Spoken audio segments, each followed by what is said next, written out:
making those plans, along with the fact that you are finding love or you are loving you. Today we want to talk about the secrets to love and finding love. My name is Marcus Select, and surely I bring to the table a plethora of personal and professional issues of which I have or will be addressing.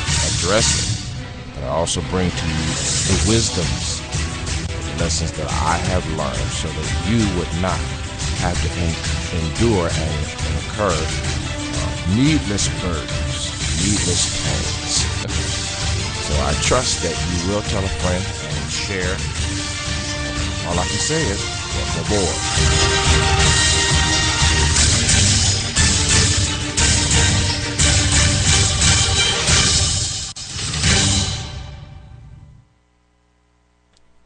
And I would be remiss if I didn't say thank you to all of those that are on Twitter. Thank you so much for tuning in. Those Spreaker, Voicecast, iBroadcast TV, Blog Talk Radio, Ustream, YouTube, SoundCloud, and beyond. Don't forget, now we have the Coach's Corner fan page. A lot of you guys probably didn't know that, but we have a Coach's Corner fan page on Facebook. So what you want to do is you want to check that out and post comments, questions, victory stories, or what have you. Today we're going to talk about the secrets. We're going to begin to talk about the secrets to love and finding love. I think the first thing that we would need to do, and it's not necessarily that we're going to be able to do it all today, is we need to define what love is. We need to define what, before we do anything investigative matter, we need to assure ourselves that we understand from our own mindset. I want to say personally, we need to understand what love is. And then collectively, we need to understand, what does your culture say love is versus the actual educational presentation of love's definition.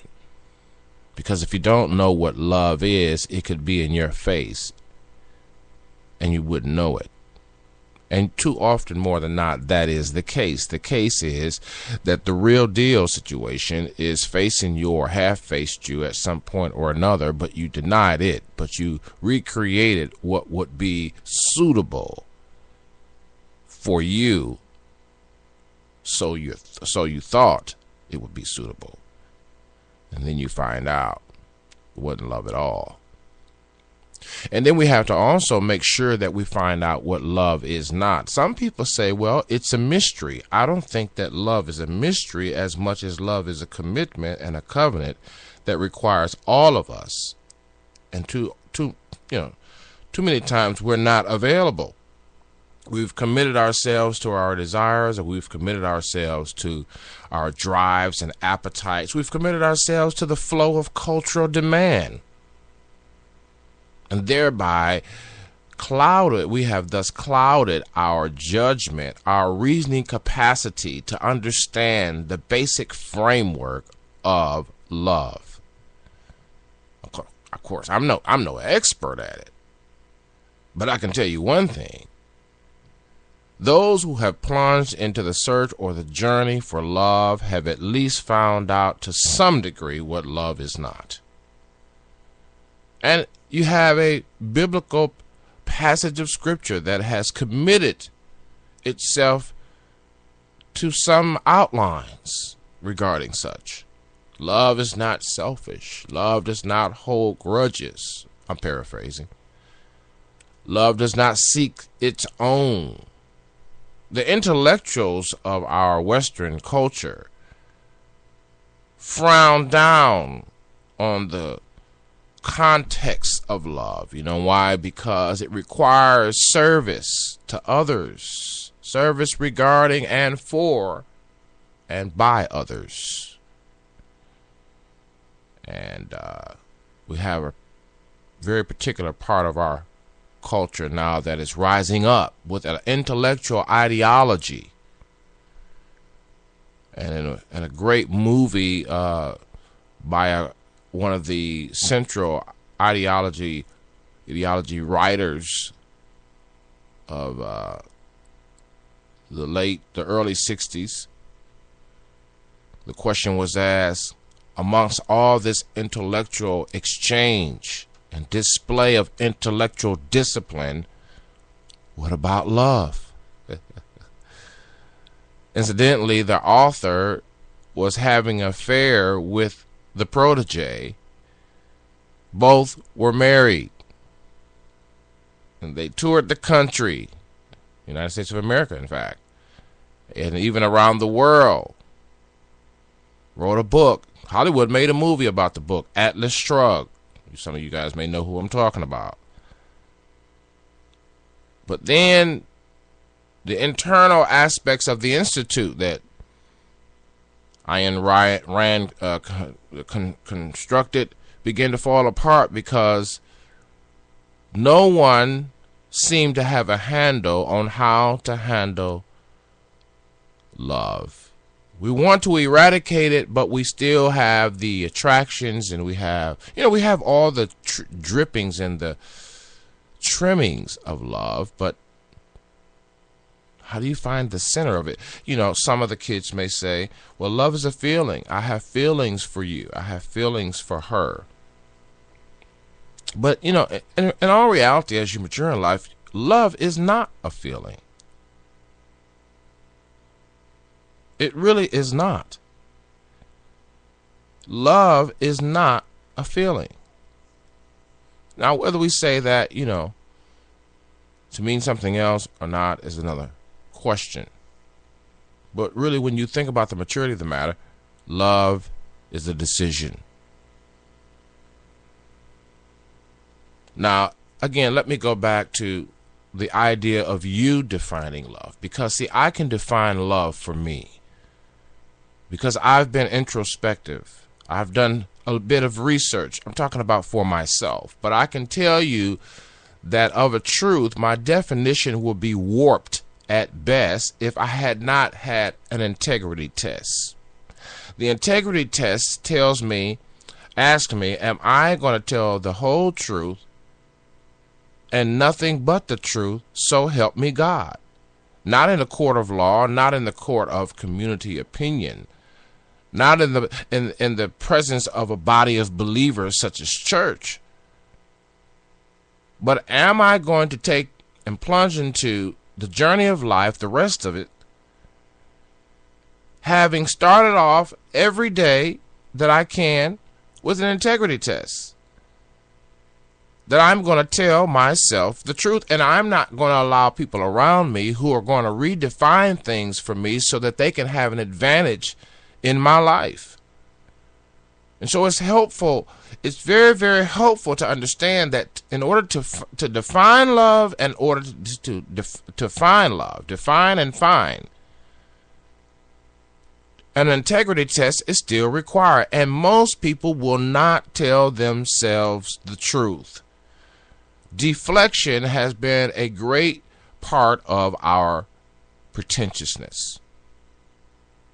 Our culture has found expert ways to deflect its problems from oneself, from one's responsibility, from being accountable for one's actions, deflecting the issues that I have on you. You deflecting the issues you have on me. And then we never get any laws passed, as we did with the last session of Congress. Deflection. Deflect to the other party. They're the guys that need to change. They're the guys that's screwing up everything. Deflect to the other girl. This girl right here, she's cool. The other girl, she had a problem. I always said that if you had a problem with anybody in a relationship, you were at least 50% or more part of the problem, whether you know it or not, because you were there. And part of our integrity test, as we define love and intend to find love, is that the integrity test tells me truth principle number one, that I am the common denominator. This is not something I read in a book somewhere. This is straight from the heart of the coach. And I know, and let me just say this, there's a lot of folks running around with life coaching this and life coaching that. You go back through my material, I've done this for years before the term was coined. Before we figured out we could make money at it. Here, you're listening to me for free. So you need to take, there's a time when you weigh a person's credibility by the credentials that they have, but then there's a time that you weigh the person's credibility by the longevity that they have and the depth that they have. And the fact that you have tried something that they have suggested to you and that you have put into place things that they have mentioned to you and they have changed and it has worked. SIBN radio is lifestyle changing radio. And whether you're certified, whether you're credentialed by this external source and that external source is not our concern.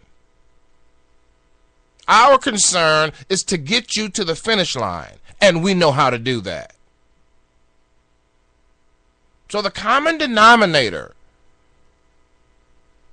regarding you finding love, understanding love, is that no matter where you go, no matter where I go, I am the common denominator in the situation.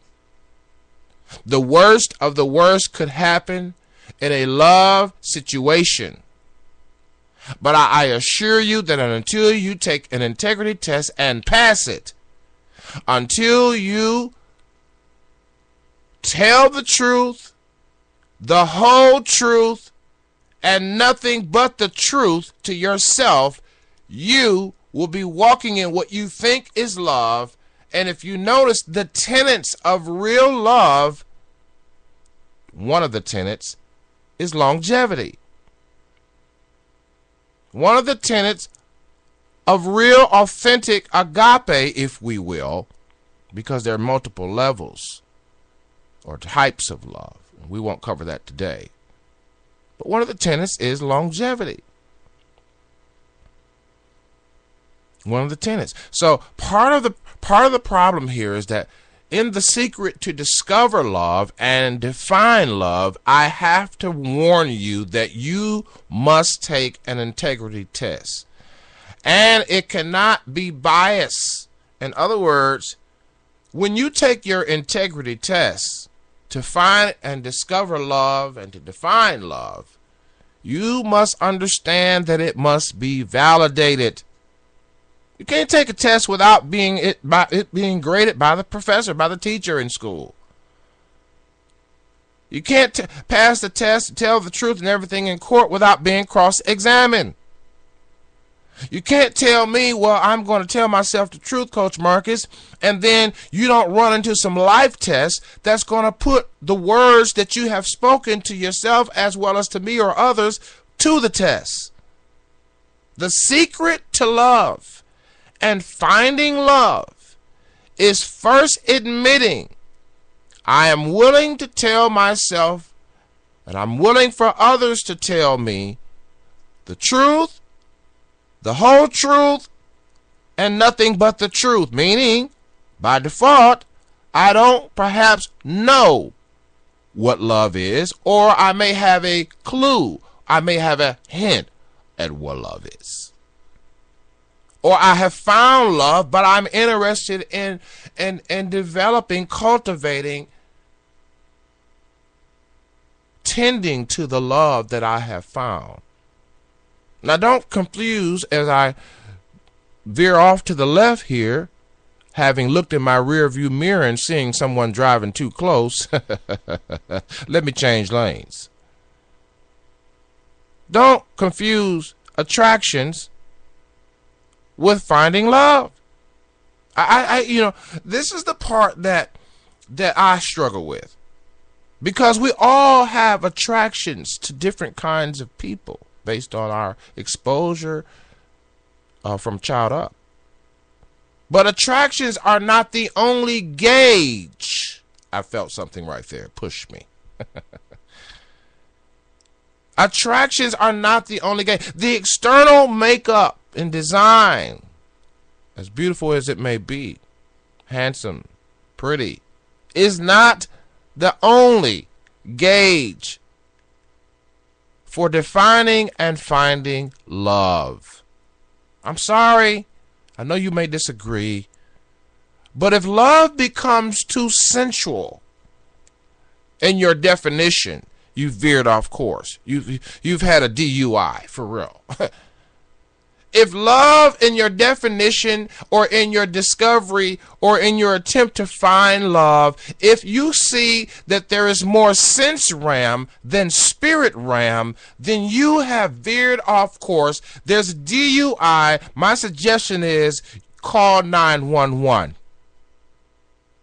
Because as you mature in life, as you get some experiences under your belt, as you settle down, as we used to say as they used to say to us when we was kids, shut up, fold your legs and fold your hands and stop thinking that you know everything, you're going to discover that the love that we see in today's culture is sense-based love. Without me going into the definitions or the multiple types, let's just put it out there.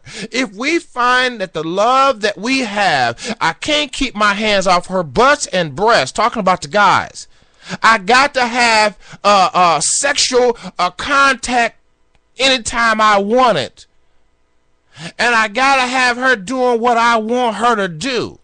If you find that your description, your discovery, your description, your conclusion, your love philosophy, your love menu is wrapped up, tied up, tangled up, as they used to say in the church, with everything that I see, taste, touch, feel, and the reasoning of my intellect, because the mystery of love and its longevity of commitment and unconditional presentation of sacrifice doesn't always give us access to its intellectual properties. Love sometimes holds a card or two. Don't confuse attractions, infatuations, chemistry with the definition of and the discovery of love. I'm not saying it doesn't play a part, but what I'm saying to you is that we have narrowed love's meaning so much that the discovery therein for many is not even worth the journey.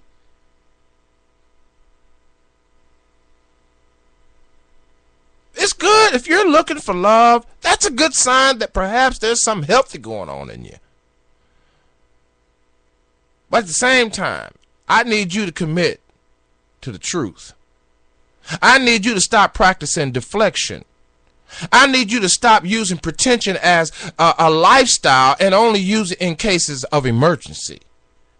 I need you to wear a medical, a psychological, this is just, I'm playing with you when I say this one. I need you to wear a psychological necklace around your neck with a button that says, in case you need it, help, I've fallen and I can't get up. I don't need you to try to, and here's the thing, here's as we mature, now we're talking about as we mature now, okay? We're talking about as we mature, you're going to look back. I always say every relationship that involves physical activity, sexual, sensual activity, if it ends, it usually takes either 3 to 5 years, and when there's there's some other things involved, it takes a decade out of your life. So you got 3 to 5 years, whether you rebound to another person or whatever, and then you have the decade, which is 10 years. And so our love decisions, our relationship decisions usually take, what the point is, it takes blocks of time out of your life. And often, sometimes we go back to back in these relationships. We don't even have time. We don't even make time to process. See, hence why you have to have pretentiousness all over again and more hype than help. Because we do them back to back, And this new thing with the, friends with benefits. See, all these kinds of things add pressure to our capacity, our ability to even understand the authenticity of love and love's intention. The intention of love is never to take from you. The intention of love is always to give. Let me just say that as we move forward, and we'll talk more about love as we move forward in this new series. But the intention of love's aim was never to take. It was never to take. That's just something that I love you. We say it so loosely, but what does it mean?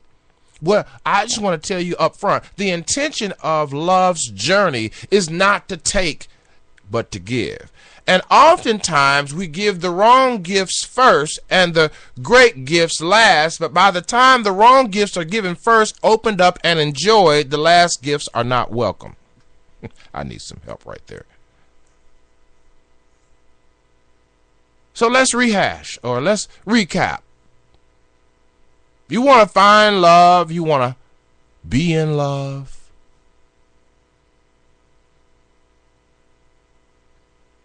then you got to take the truth meter test. Ain't no sense in coming and stepping into my space with this series and think you're going to fool me. You can fool some people some of the time, but you can't fool all of the people all the time. You got to get real. The love that we want to find, we want it to have wings. We want it to have roots. We want it to have, you understand what I'm saying? We want it to have longevity. We want it to be principle based. Because see, I may wake up tomorrow and I may not like you.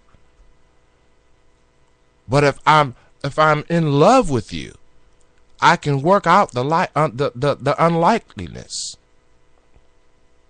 My parents been married about 54, 55 years. And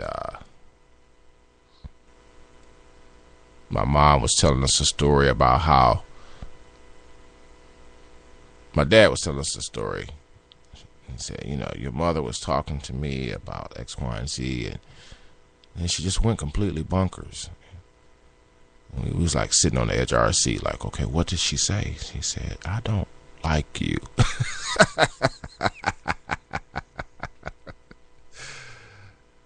You see, Eric, just because, love does not mean you like everything about the love interests. And when we talk about find the secrets to love and finding love, we're not just talking about romantic love either. We're talking about that. It's inclusive of that, but that's not the premise of love. Because if you think about it, Eros, E-R-O-S, to me is the lowest form of love. It's the lowest form of expression of love. Pleasurable, erotic, the lowest form of love. That's why those who are caught up in the lust cycle can never get enough, because the dosage is so low while the activity is high, while the bragging rights are exclusive. The benefits are few on the physical level. If not put in context, love can aggravate the hell out of you because you haven't put it in context. Maybe that's when you should know that you're on the right track, when that love is aggravating the hell out of you, so you can go ahead on and aim for heaven's love. I had an old saying that how you gonna if you're going to enjoy heaven first, you got to get the hell out.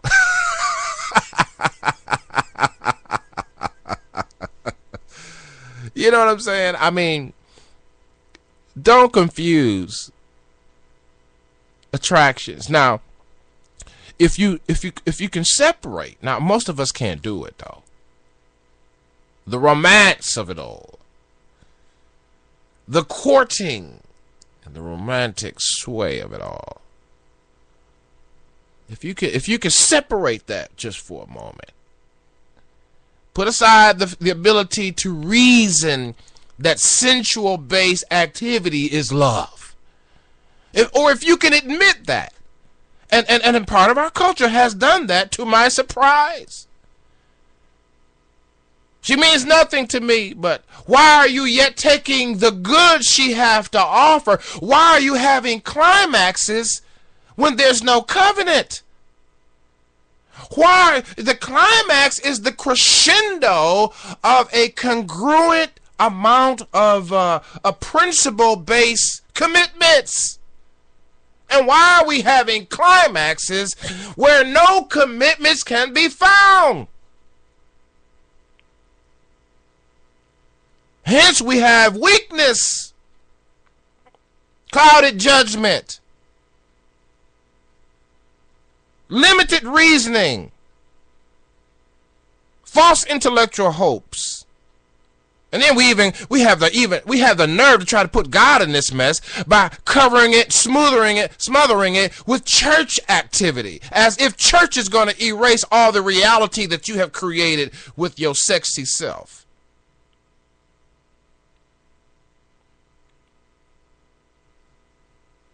If she means nothing to you, if he means nothing to you, then let there be a barrier, a standard. It's going to be hell. It's going to be hard to do. I know that. But telling yourself the truth is not just in words only. It's when you look at the people in your life and you define to yourself what they mean. And what do they bring to the table? And we're not talking about just the externals, but what do they bring to the table that one can rely on, that one can trust, that one could hold on to, that one could grow from, that one could evolve based on, that one can heal, that one can be mended, for the love of goodness. Because after we hit it, then we're going to quit it. That's the mentality of most sensual-based people. I'm taking what you got and stacking it up next to everything else I took from others. And damn if that don't become tiring. Lust never gets enough. It never gets enough. I must admit, it never gets enough. Love will always be enough. You will never exhaust love's resources. You will never tap out when love's on. And I want to say this as I close. Love is on the scene in your life right now. If you can't see it, you are blind.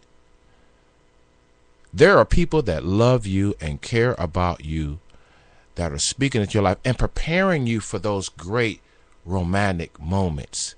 But you got to put your homework in. I have to put my homework in. You don't get dessert until you eat your meal. Hey, man, thank you so much for listening. Whatever you do, follow me on Twitter as well as Facebook. I want to ask you a question. Who's coaching you? Who's asking you the tough questions? Who's telling you, man, you're the common denominator to all of your issues and challenges? Who's telling you, man, all day long you become the magnetic pulse that attracts to you both good and bad? I want to be your life coach. I want to be the one that cheers you on to the finish line. I want to be the one that you ask the tough questions. And it doesn't mean that I have all the answers, but that means that you have a partner, someone who believes in you, not the you see right now, but the you can't imagine, the you that you are to become, the you are destined to be. I always say we both need the positive and the negative. It's not enough to have the knowledge of the matter, but we must have the wisdom as well. For wisdom settles it. And that's what I want to offer you as you join me on the Coach's Corner. I want to offer you the wisdom of the matter. Maybe it might be relationships, talking about our campaigns for more, for life, the dark room of our subconscious, our spiritual journey, whatever it is. I want to be there to encourage you, to build you, to challenge you, to cheer you on to the finish line. I'm qualified to do this. Why? Because I'm you.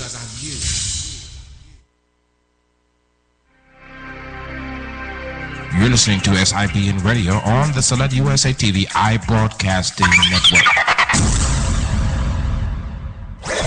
You're listening to SIBN Radio.